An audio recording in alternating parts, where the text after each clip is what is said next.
क्या आप भी आधे सर की दर्द की वजह से परेशान हैं? तो आज की वीडियो आपके लिए। अस्सलामुअलैकुम। मैं आपका अपना होम्योपैथिक डॉक्टर आफद अकील साबर आज एक नई वीडियो के साथ हाजिर हूँ। मेरी आज की वीडियो का जो टॉपिक है वो बहुत ही कॉमन और रेयर है। हर दूसरे तीसरे घर में ये जो बीमारी है वो आम है। हर दूसरे से तीसरा शख्स जो है ना इस बीमारी में मुब्तला है और इस मर्ज से काफ़ी अरसे से वो इस दर्द को बर्दाश्त कर रहा है। मेरी आपकी वीडियो का जो अनवान है, जो टॉपिक है वो है आधे सर का दर्द, माइग्रेन, जिसको तिब्बी ज़बान में माइग्रेन कहा जाता है और इसको दर्द शकीका भी कहते हैं।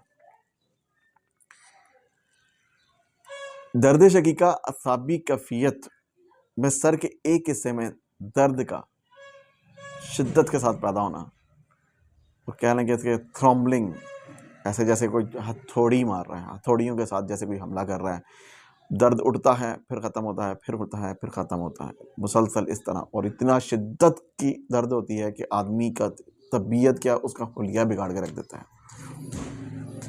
कभी कभी तो ऐसा होता है कि ये दर्द, इसकी कम से कम जो वक्फा होता है वो 3 घंटे का तो होता है, ज़्यादा से ज़्यादा 36 घंटे, 36 घंटे से 72 घंटों में भी चला जाता है। 3 से 4 दिन तक मुसलसल ये दर्द रहता है और इंसान की उसकी हालत जो है ना वो ऐसी कर देता है कि मरीज़ नाकाबिले बर्दाश्त होता है, नहीं है वो इस कदर परेशान हो जाता है कि वो नहीं सोच पाता कि मैं इसका क्या सदेबाब करूं या क्या हल निकालूं। माइग्रेन की बेशुमार शक्लें और बहुत सारी इसकी दर्द की नौइयत होती हैं। इसका ना कोई आने का वक्त है और ना ही कोई जाने का ख़ास वक्त मुकर्रर है। किसी भी टाइम आ सकता है, किसी भी वक्त हो सकता है, कहीं पे भी हो सकता है। दर्द की नौइयत जो है वो कम भी हो सकती है, दर्द की नौइयत ज़्यादा भी हो सकती है। आहिस्ता आहिस्ता शुरू होता है, फिर बढ़ता रहता है। कईयों को सूरज के तुलू होने के साथ बढ़ता है, कईयों को ज़वाल जैसे ही रात शाम होती है फिर आहिस्ता से कम होना शुरू हो जाता है। कईयों की दर्द जो है बिल्कुल हल्की सी दर्द लगी रहती है, मुसलसल छोटी छोटी दर्द जो है ना वो उसको होती रहती है, जो पता नहीं लगता, लेकिन वो तब पता लगता है जब वो अचानक, जब सूरज की रोशनी में आते हैं, या अचानक छींक आई है, या अचानक उनको खांसी की है, या क्या लेंगे मुशक्क़त करते करते, या कोई ऐसी कोई क्या लेंगे ज़्यादा काम किया है, थकावट हो गया, तो फिर उनको पता लगता है कि माइग्रेन की दर्द जो है ना वो शिद्दत इख्तियार कर गई। अब होता है बाद ये दर्द ऐसी इस नौइयत की होती है कि ये छोटी अलामत से आहिस्ता आहिस्ता जब शुरू होती है तो दर्द बढ़ता बढ़ता पूरे जिस्म में फैलना शुरू हो जाता है। इस कदर इसकी ज़रबें, इसकी नब्ज़ आप अक्सर उस पेशेंट को फ़ील करेंगे कि उसके पूरे जिस्म में ज़रबात लग रही हैं। माइग्रेन की इतनी शिद्दत की दर्द पाई जाती है। ये कोई आम छोटा मर्द नहीं है। आप जब इसको इग्नोर करते हैं तो ये जो दर्द है वो बहुत सारी आगे जाके बड़ी बीमारियों का सबब बन सकता है। माइग्रेन की दर्द अमूमन कनपट्टियों से शुरू होती है, आँखों के पीछे, सर की पुष्ट में होता है। इसको एक ख़ास जगह मुकर्रर नहीं होती, कोई ख़ास ठिकाना नहीं होता है, कभी यहाँ तो कभी वहाँ, कभी जबड़ों में, कभी नाक की जड़ में, कभी इधर कभी उधर, कभी अलबत्ता ये जगह बदलता रहता है। शुरू में अमूमन ये एक तरफ़ा होता है, लेकिन उसके बाद ये जो है वो सिमत अपनी बदलता रहता है, कभी कम होता है, कभी ज़्यादा, कभी शदीद, कभी बहुत शदीद, शिद्दत के साथ बढ़ता रहता है। कभी कभी तो देखने में आया है कि इसकी जो सिम्मत है ना वो बदलती, इस नौइयत की दर्द होती है कि वो अपनी जगह तो बदलती है, उसके साथ साथ जो है ना वो इसकी मरीज़ का हुलिया भी बिगाड़ देती है, मरीज़ की जो कैफियत है वो भी ख़राब कर देती है। और कभी इतना दुखन वाला दर्द होता है कि मरीज़ की दिल की धड़कन भी जो है ना वो काफ़ी हद तक तेज़ हो जाती है, मरीज़ का ब्लड प्रेशर भी जो है ना वो भी ख़राब होना शुरू हो जाता है। मुसलसल तपकन वाला दर्द शाज़ो नादर ही होता है कि मरीज़ जो है उसको बैठना ना पड़े, आराम ना करना पड़े। मरीज़ अगर आराम नहीं कर रहा या अपने काम में मुसलसल मशगूल है या मशक्क़त कर रहा है, तो उस मशक्क़त की वजह से जो है ना इसकी बीमारी जो है ना वो बढ़ जाती है।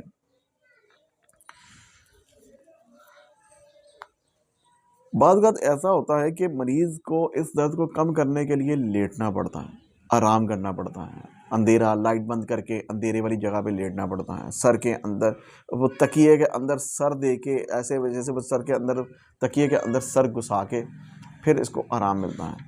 सर को पट्टी के साथ बांधते हैं, फिर कहीं जाके उसके दर्द को आराम मिलना शुरू होता है। पानी का इस्तेमाल बहुत ज़्यादा करने की कोशिश करता है। जब तक वो लेटता नहीं, सोता नहीं, आराम नहीं करता, उसके दर्द को बिल्कुल भी रिलीफ मिलने के चांसेस जो है ना वो बिल्कुल नहीं होते। माइग्रेन की दर्द के साथ साथ उल्टी भी आती है, मतली भी आती है। वो एक उसकी बुनियादी अलामत समझी जाती है।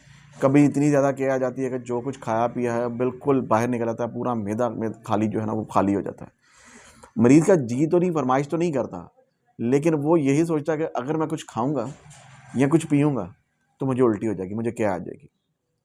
बाद मरीज़ों को उल्टी के अलावा उबकाइयाँ भी आती हैं, जमाइयाँ भी आती रहती हैं मुसलसल। देखा गया है कि दर्द जब उल्टी वगैरह आ जाती है या क्या आ जाती है उसको, तो उसकी दर्द जो है ना उसमें काफ़ी हद तक कमी भी आ जाती है। माइग्रेन की दर्द जब शुरू में होती है ना तो उसको आगे सामने जो रोशनी वो ऐसे झिलमिलाने लगती है, अंधेरा छाना शुरू हो जाता है, आंखों के आगे धुंध आनी शुरू हो जाती हैं। रोशनी की आड़ी तिरछी लकीरें जो है ना वो उल्टी लकीरें जो हैं वो उसको तिरछा नज़र आना शुरू हो जाता है। रोशनी उसको बिल्कुल अच्छी नहीं लगती, नज़र जो है वो एक जगह पे वो टिक टका के नहीं देख सकता, वो उसकी नज़र जो है ना वो झिलमिला जाती है। अब बहुत सारे डॉक्टर्स ने डॉक्टर रिचर्ड हैं, डॉक्टर मशहूर रॉयल जो हैं, उसके अलावा डॉक्टर फ्रैंक हैं, बहुत सारे ऐसे डॉक्टर्स हैं। इन्होंने होम्योपैथी की जो मेडिसिन है ना वो जब की हैं उन्होंने मुख्तलिफ ग्रुप बनाए हुए हैं। कोई 14 मेडिसिन के हिसाब से ग्रुप बनाता है, उनकी अलामत मुख्तलिफ अलामत को देखते हुए, कोई 7 मेडिसिन की, कोई 5 मेडिसिन की, कोई इसी तरह दूसरी और भी डॉक्टर्स हैं जो 10-10 मेडिसिन की वो ग्रुप उन्होंने बनाए हुए हैं कि इस नौइयत के जो मरीज़ होते हैं उनको अगर आप इस अलामत के मुताबिक मेडिसिन इस्तेमाल करते हैं तो वो उनकी अलामत जो है ना काफ़ी हद तक वो मरीज़ जो है ना वो नॉर्मल अपनी लाइफ गुजार सकता है। लेकिन ये आपको लॉन्ग टर्म में मेडिसिन इस्तेमाल करनी पड़ती हैं, क्योंकि ये बीमारी जो है ना वो असाबी नर्वस सिस्टम जो है ना वो ख़राब होने की वजह से। अब बात आती है कि आया होता क्या है और किस वजह से होता है।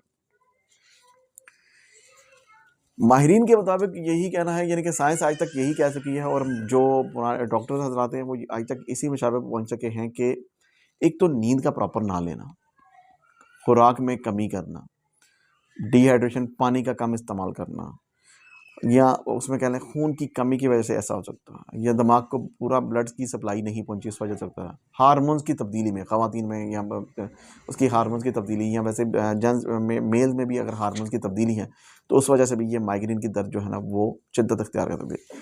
माइग्रेन की दर्द जो है ना वो अक्सर ज़्यादातर जो है ना वो औरतों में ज़्यादातर पाई जाती है। उसका असर हमने वो ज़्यादातर उसी में नोट किया है कि उनमें ज़्यादा है। अगर किसी मर्द को हो जाए तो वो भी मेल जो अगर पेशेंट है तो वो इसको इग्नोर नहीं करता, उसको अपनी बीमारी समझ आ जाती है तो वो इसको बिल्कुल भी इग्नोर नहीं करता। वो काफ़ी हद तक देखा है कि वो कंट्रोल कर लेता है, उसको पता लग जाता है कि मेरी मुझे कहाँ प्रॉब्लम आ रही है।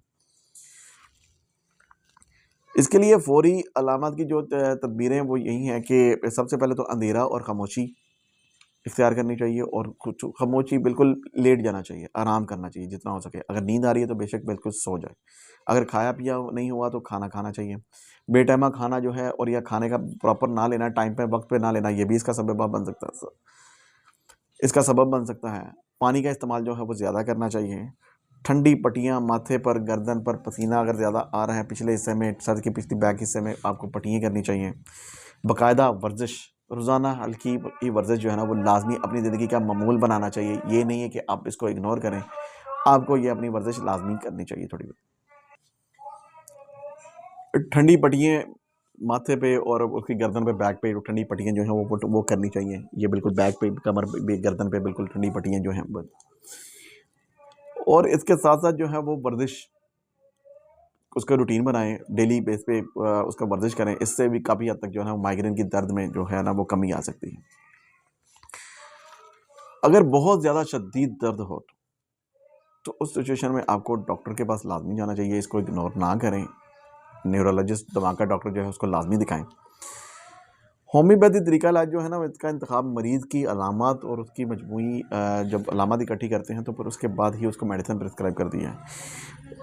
क्योंकि जो माइग्रेन की दर्द एक ऐसी दर्द है जो नाकाबिले बर्दाश्त होती है और कोई भी बंदा इसको बर्दाश्त नहीं कर सकता। जो मरीज़ होता है उसको जब दर्द होती है तो वो इतनी शिद्दत की होती है तो वो उस वक्त तो वो कहता है कि मैं सारे काम छोड़ के उसको बैठना पड़ता है।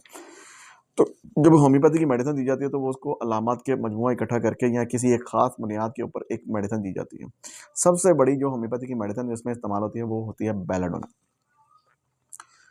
माइग्रेन की जो आम और रोज़मर्रा की जो कुछ अद्वियात हैं उनमें मैं स्पाइजीलिया है, बेलाडोना है, सैंगुनेरिया है, जलसीमियम है, ग्लूनाइन है, आयरस वर्सिकोलर है, नक्स वोमिका है, एकोनाइड है।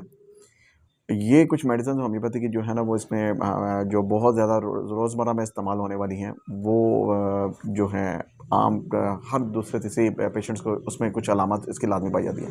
वैसे तो इसकी मेडिसिन जो है वो बहुत ज़्यादा हैं, लाइकोपोडियम है, लैक्सिस है, सल्फ़र है, फास्फोरस है, सीपिया है। औरतों के लिहाज से, बीमारियों के लिहाज से, अगर मेल है, फीमेल है, उनकी अलामत के लिहाज से मिलती हैं। पल्सटीला है, नेट्रम्योर है, क्योंकि ब्लड प्रेशर के मरीज़ भी कुछ अलामत जो है ना वो इसी में मिलती हैं। मैंने अपनी पिछली वीडियो, जैसे वो ब्लड प्रेशर की मेरी वीडियो है उसकी, उसके अलावा लो ब्लड प्रेशर की वीडियो है, या दिमाग की रसौलियों की वीडियो है, ज़ाहिर बात है उसमें भी सर दर्द की मैंने बात की है। तो ये भी आधे सर का दर्द जो है वो ये भी माइग्रेन उसी में सर की अलामत के साथ ही मिला हुआ है, उसकी उसी के साथ है।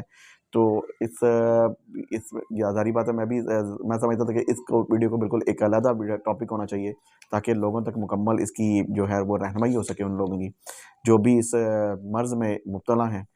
और अगर आप भी किसी समझते हैं कि किसी दोस्त या अज़ीज़ या कोई आपका जानने वाला ऐसा है, या आप किसी को देखते हैं कि वो इस बीमारी में, या आपके पास कोई अगर ऐसा बंदा है जो इस बीमारी में काफ़ी अर्से से मुब्तला है और उसकी मेडिसिन वो ले रहा है, तो मेरी वीडियो उसके साथ लाज़मी शेयर करें, और ताकि वो भी इस वीडियो को देख के इससे मुस्तफ़ीद हो सके और जो मेडिसिन है वो इस्तेमाल कर सके। अगर वो मुझसे कोई मशवरा करना चाहता है तो मुझे लाज़मी नीचे कमेंट्स करे, या अपनी बीमारी जो है वो मेरे साथ शेयर करे। मैं इंशाल्लाह उसका बेहतरीन सद्दबाब या उसकी बेहतरीन उसकी रहनुमाई करूँगा जितना हो सके।